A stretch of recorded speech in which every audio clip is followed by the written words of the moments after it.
ത്തിന്റെ കാര്യം പറഞ്ഞാൽ അതിന് ബേസിക് ആയിട്ട് കുറെ റൂൾസ് ഉണ്ട്. അരമണ്ടി വേണം, സ്റ്റിഫായിരിക്കണം, കൈവയ്ക്കുന്നതിനും എല്ലാത്തിനും വ്യക്തമായ ഒരു ധാരണയുണ്ട്.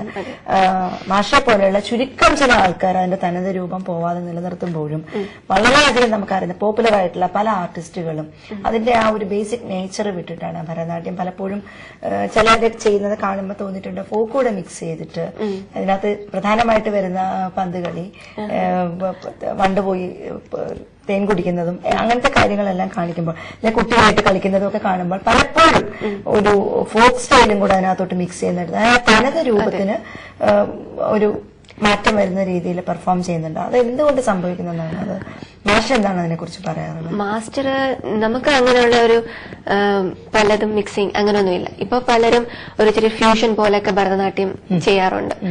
അത് അവര് ചിന്തിക്കുന്നത് ഇപ്പോഴത്തെ ഒരു ട്രെൻഡ് അതാണ് എന്നുള്ളതായിരിക്കാം. ഫാസ്റ്റ് ബീറ്റ്സിലും ക്ലാസിക്കൽ ഡാൻസ് ചെയ്യുന്നത് അങ്ങനെ. മാസ്റ്റർ പക്ഷേ പഴയ അതേ ട്രഡീഷണൽ മെത്തേഡ് തന്നെയാണ് ഫോളോ ചെയ്യുന്നത്. കലാക്ഷേത്രയിൽ എങ്ങനെയാണോ അതേ രീതിയിലാണ് മാസ്റ്റർ നമുക്ക് ടീച്ചിങ് ആണെങ്കിലും.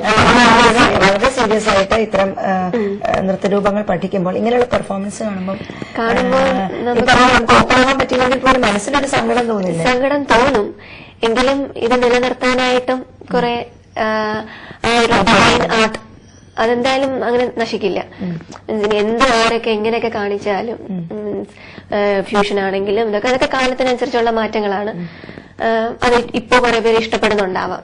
എന്നാലും നമ്മുടെ ആ ഒരു ട്രഡീഷണൽ സ്റ്റൈൽ അത് മാറില്ലെന്നാണ് എന്റെ വിശ്വാസം. എത്ര കാലം കഴിഞ്ഞാലും ഇതുപോലെ തന്നെ നിലനിൽക്കും. ചിലർക്ക് ഈ അടവുകൾക്ക് കൂടുതൽ പ്രാധാന്യമുള്ള ഐറ്റംസ് ചെയ്യാനായിരിക്കും താല്പര്യം. മെയ്വഴക്കം അതിനായിരിക്കും സാധ്യത. ചിലർക്ക് അഭിനയ സാധ്യത കൂടുതലുള്ളതായിരിക്കും. എങ്ങനത്തതാണ് റിൻസിക്ക് താല്പര്യമുള്ളത്? എനിക്ക് രണ്ടും ഇഷ്ടമാണ്. രണ്ടും കൂടെ മിക്സ് ചെയ്യുന്നതാണ്. അതെ, രണ്ടും ഇഷ്ടമാണ്. അഭിനയവും രണ്ടിനും ഇമ്പോർട്ടൻസ് ഉണ്ടല്ലോ. ഈക്വൽ ആണ് നമ്മുടെ നാട്യവും നൃത്ത എന്ന് പറയുന്ന പാട്ടും. നൃത്യം രണ്ടും കൂടെ ചേർന്ന് നാട്യം എന്നാണല്ലോ. രണ്ടും അതിലുണ്ടാവണം. അഭിനയം എനിക്ക് ഇഷ്ടമാണ്. എനിക്ക് തോന്നുന്ന അഭിനയമാണ് എനിക്ക് ഇച്ചിരി കൂടെ പറ്റുന്നത്.